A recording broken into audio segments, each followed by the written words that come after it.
Hello everyone, welcome back to my channel Style and Study Corner. This is Shanti Grace Ichini, lecturer in aquaculture, PO Government College, Kakinada.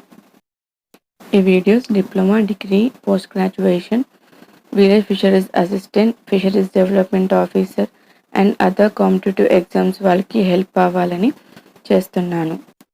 నా previous videos యొక్క link description బాక్స్లో ఇస్తాను, ఒకసారి visit చేయండి. మీరు కనుక మొదటిసారి నా ఛానల్ని చూస్తున్నట్లయితే మీకు నచ్చినట్లయితే సబ్స్క్రైబ్ చేసుకోండి. Estuaries. Definition.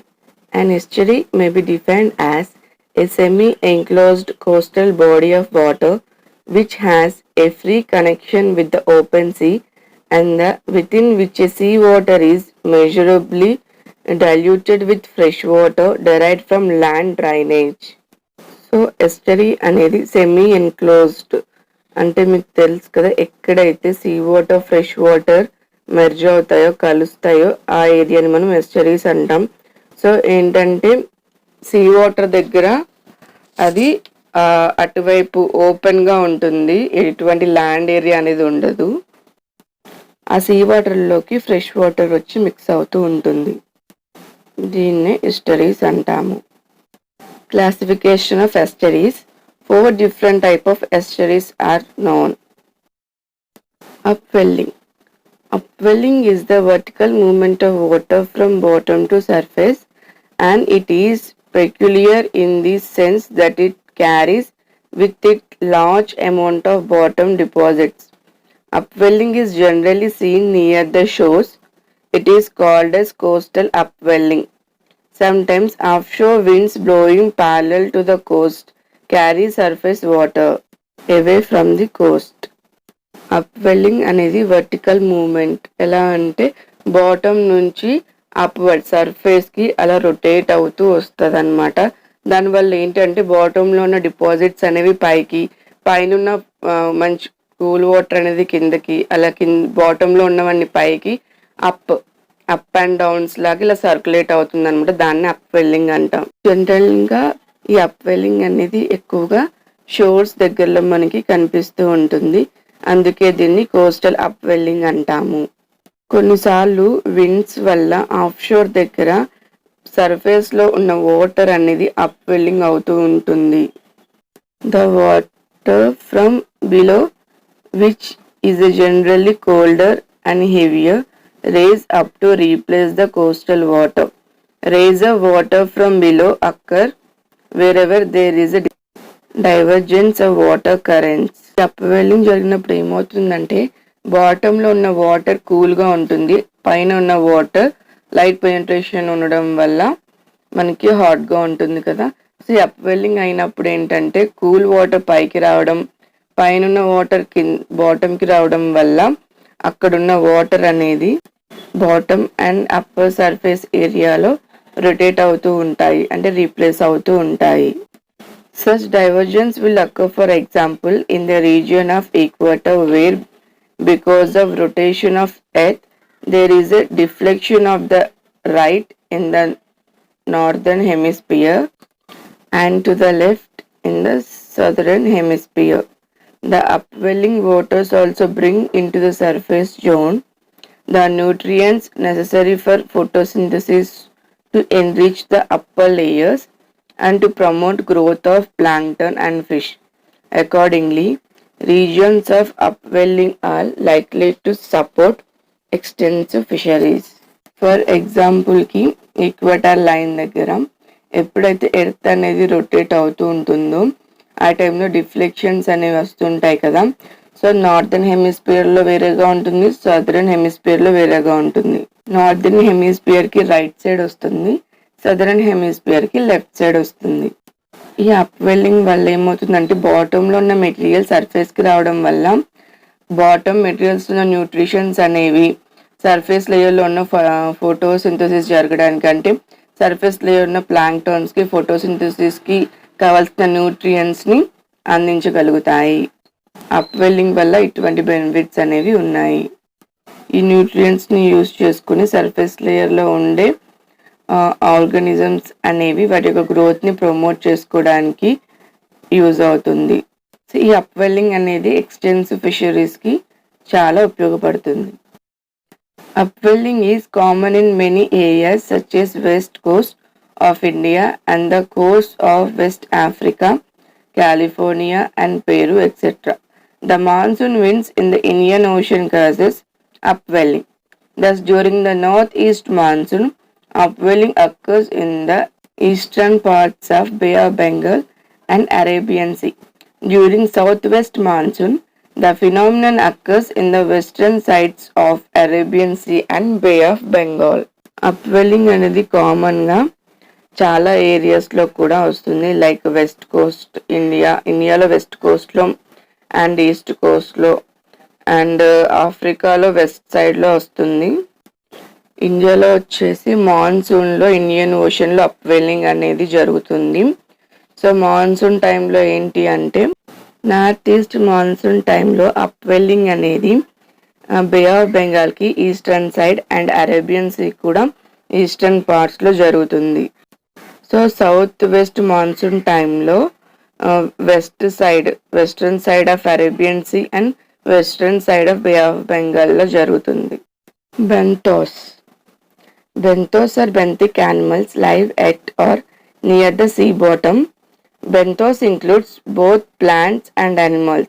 Plants are limited to the narrow continental shelves near the shores.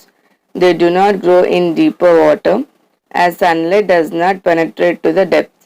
Green algae are rare and red algae and brown algae are very common. These seaweeds are the raw materials for the manufacture of medical and edible products. బెంథోస్ అనేవి benthic animals అనేవి see బాటంలో ఉంటాయి. So ఈ బెంథోస్లో కూడా plants ఉంటాయి, animals ఉంటాయి. Plants వచ్చినప్పటికీ continental shells షోర్కి దగ్గరలో ఉన్న ప్లేస్ వరకే ఉంటాయి. ఎందుకంటే డెప్త్స్కి వచ్చే కొద్ది లైట్ పెనట్రేషన్ ఉండదు, ఫోటోసింథసిస్ జరగడానికి పాసిబిలిటీ లేదు. కాబట్టి షోర్స్కి దగ్గర వరకు మాత్రమే ప్లాంట్స్ అనేవి గ్రోత్ అవుతాయి. సో గ్రీన్ ఆల్గే రేర్గా ఉంటాయి, red algae and brown algae ఖచ్చితంగా కామన్గా ఉంటాయి. సో సీవీడ్స్ అనేవి జనరల్గా మనకి చాలా బెనిఫిట్స్ ఉన్నాయి. So mainly medical and edible సీవీడ్స్ని మనం బాగా యూజ్ చేస్తాం కదా. ఎందుకంటే మెడికల్లో యూజ్ చేయడానికి సింథటిక్స్ లైక్ బ్యూటీ ప్రొడక్ట్స్లో మనం ప్రిపేర్ చేయడానికి కూడా ఈ సీవీడ్స్ని బాగా యూజ్ చేస్తాము. నేను సీవీడ్స్ కోసం కూడా ఒక వీడియో చేస్తాను అండ్ దాని బెనిఫిట్స్ని కూడా ఎక్స్ప్లెయిన్ చేస్తాను. Animals are the major elements of benthic life and they are well represented on the continental shelf, and through animals may be completely sessile or they may be mobile, creeping in a limited range.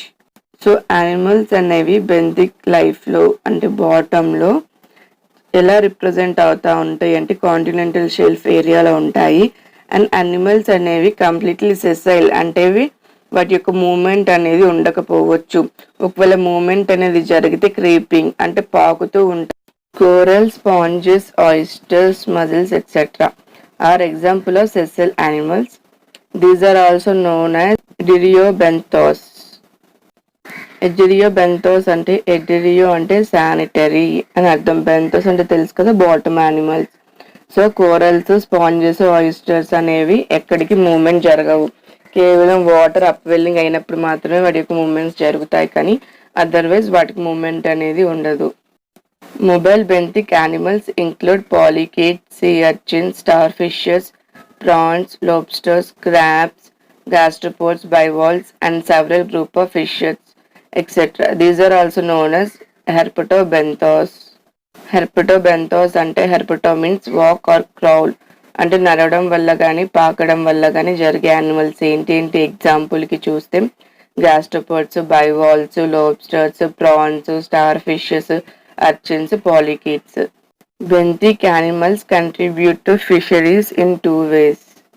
Benthic animals contribute to fisheries in two ways. Number one, a large number of benthic animals themselves form an important fishery. Second, a large number of benthic animals form need to valuable demersal fisheries. The remaining parts, depending on light penetration, benthic zone can be divided into two major zones, littoral zone and deep sea zone. Benthic జోన్ని light పెనిట్రేషన్ని base చేసుకొని 2 జోన్స్గా divide చేశారు. ఒకటి littoral zone and ఇంకొకటి deep sea zone. First littoral zone. Littoral zone extends up to 200 meters. The uppermost of this zone is the supralittoral zone, which is the beach down to the edge of the sea. Next zone is the intertidal zone, extending between the high and low tide mark. The sublittoral zone lies between the intertidal and zone and extends up to 200 meters. The substratum varies from rock to sand and to soft mud. Seasonal and daily fluctuations of salinity and temperature occur. Littoral zone అనేది sea coastal line area నుంచి 200 మీటర్స్కి extend అయి ఉంటుంది. So ఆ zone ఏరియాలో upper most లేయర్ని సూప్రలిటోరల్ zone అంటున్నాము. So ఈ సూప్రలిటోరల్ zone ఎలా అంటే బీచ్ డౌన్కి సీకి ఎడ్జెస్లో కనిపిస్తుంది కదా, సో దాన్ని సూప్రలిటోరల్ జోన్ అంటున్నాం. Next zone is inter tidal zone. ఇది high and low tide mark బిట్వీన్లో ఉండేది inter tidal zone. Third, the sub littoral zone lies between the inter tidal zone and the extends up to 200 meters. So last వచ్చేసి sub littoral zone. ఇది వచ్చేసి intertidal zone నుండి 200 మీటర్స్కి extend అయి ఉంటుంది. కింద ఉండే సబ్స్ట్రాటమ్ అనేది డిఫరెంట్గా ఉండొచ్చు, శాండ్ అయి ఉండొచ్చు, సాఫ్ట్ మడ్ ఉండొచ్చు. So based on the season అనమాట. అప్ వెల్లింగ్ జరిగినప్పుడు బాటమ్ మెటీరియల్స్ మొత్తం సర్ఫేస్ లేయర్కి లేయర్లో ఉన్నవన్నీ బాటమ్ లేయర్కి వల్ల అప్ వెల్లింగ్ జరుగుతూ ఉంటాయి కదా. సో దాన్ని బట్టి మనకి ఇక్కడ చేంజెస్ అనేవి ఉంటాయి. సో ఇక్కడ సీజనల్గా salinity and temperature fluctuations అనేవి ఉంటాయి. Second, deep sea system. It is the region below littoral zone. It extends from 200 meters to 10,000 meters. Light is absent here. No marked variation of salinity and temperature. Only animal life is present and plants are completely absent.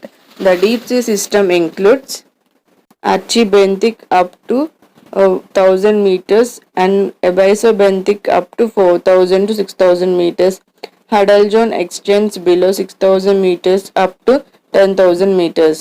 So deep sea system అనేది literal zone నుండి 200 metres నుంచి 10,000 మీటర్స్కి distance extend అయి ఉంటుంది.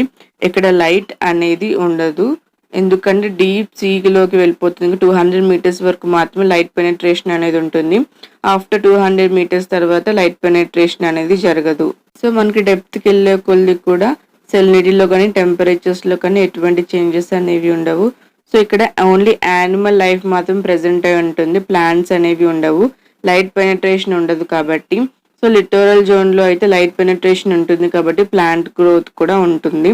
So ఇక్కడ deep సీలోకి వెళ్ళే కొద్ది కూడా కొన్ని మనకి లేయర్స్ అనేవి యాడ్ అవుతున్నాయి. అవే మనం నేను ప్రీవియస్ వీడియోలో మీకు చెప్పినట్లుగా చూడండి, 1000 మీటర్స్ నుంచి అలా ఎబైసోబెంతిక్ జోన్ వచ్చేసి 4000 to 6000 మీటర్స్ వరకు, అలాగే హడల్ జోన్ 6000 నుంచి 10,000 మీటర్స్ వరకు ఎక్స్టెండ్ అవుతుంది.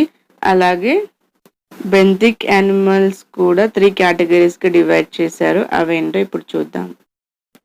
1 macrofauna, 2 meofauna, 3 microfauna. మైక్రోఫానా అంటే 0.5 mm to 200 mm ఉంటాయి. మియోఫానా వచ్చినప్పటికీ 50 మిల్లీ మైక్రాన్స్ టు 0.5 mm వరకు ఉంటుంది సైజు. థర్డ్ వచ్చేసి మైక్రోఫానా అంటే చాలా చిన్నవి, 5 milli microns to 50 milli microns వరకు ఉంటుంది. Again benthic fauna is of 2 types. So మళ్ళీ బెంతిక్ ఫానా అది 2 typesగా డివైడ్ అయింది, చూద్దాం. First one epifauna, animals inhabiting on the surface of the bottom. Example star fish, snail, sea urchins etcetera. So మనకి నేమ్లోనే తెలుస్తుంది epifauna. Epi means upper layer, పైన అని అర్థం వస్తుంది కదా. సో బాటంలో సర్ఫేస్ పైన ఉంటాయి కదా స్టార్ ఫిష్ కానీ స్నేల్స్, సీ అర్చిన్స్ ఇవన్నీ. సో ఇవన్నీ ఎపిఫానా కిందకి వస్తాయి. B infauna, animals inhabiting in the soft substrate and are buried into the bottom.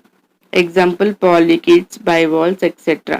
Benthic animals are mostly detrivorous, ingesting the sediments containing innumerable microorganisms and derive nutrients from them. Example: some benthic animals feed on larger algae. Example: sea urchins. Some forms are suspension feeders. So ఇన్ఫానాలోకి వచ్చేసి animals అనేవి సబ్స్ట్రాటంకి అతుక్కొని ఉండడం కానీ వాటి లోపల బరీడ్స్ అంటే రంధ్రాలు చేసి ఉండడం లాంటివి కానీ చేస్తాయి. సో ఎగ్జాంపుల్ వచ్చి పాలీకీట్స్ కానీ బైవాల్వ్స్ కానీ. Example sponges and bivalves. Mariculture. Organized culture of marine organisms in seawater is called mariculture. As the marine capture fisheries have reached an optimum level of production, the need for intensive farming of selected culture species has become urgent. In mariculture, suitable conditions are created for selected species to develop rapidly so as to get maximum yield for comparatively minimum investment. So culture of marine organisms, marine యానిమల్స్ని sea వాటర్లో culture చేయడాన్ని mariculture అంటారు. So ఇందులో capture fisheries వచ్చేసి optimal level of production అనేది కావాలి. So దానికి తోడు మనం ఇలా ఇంటెన్సివ్ ఫార్మింగ్ అనేది చేస్తున్నాము. కొన్ని స్పీసెస్ని సెలెక్ట్ చేసుకొని వాటిని మనం కల్చర్ చేసి దాని నుండి మనం మ్యాక్సిమం ఈల్డ్ అనేది రావడానికి మినిమం ఇన్వెస్ట్మెంట్స్తో చేస్తున్నాము. The principal requisites for aquaculture are: 1. The location of ground for seed collection. 2. Rearing of larvae. 3. Stocking and monitoring of cultured species, etc. Culture అనేది మెయిన్లీ 3 ఆస్పెక్ట్స్ని మనం ఖచ్చితంగా చూసుకోవాలి. సో ఎక్కడ మనం వాటి యొక్క సీడ్ దొరుకుతుంది, సీడ్ కలెక్ట్ చేయడం, అండ్ లార్వేని రేరింగ్ చేయడం. థర్డ్ వచ్చేసి స్టాకింగ్ చేసి మానిటరింగ్ చేసుకోవడం.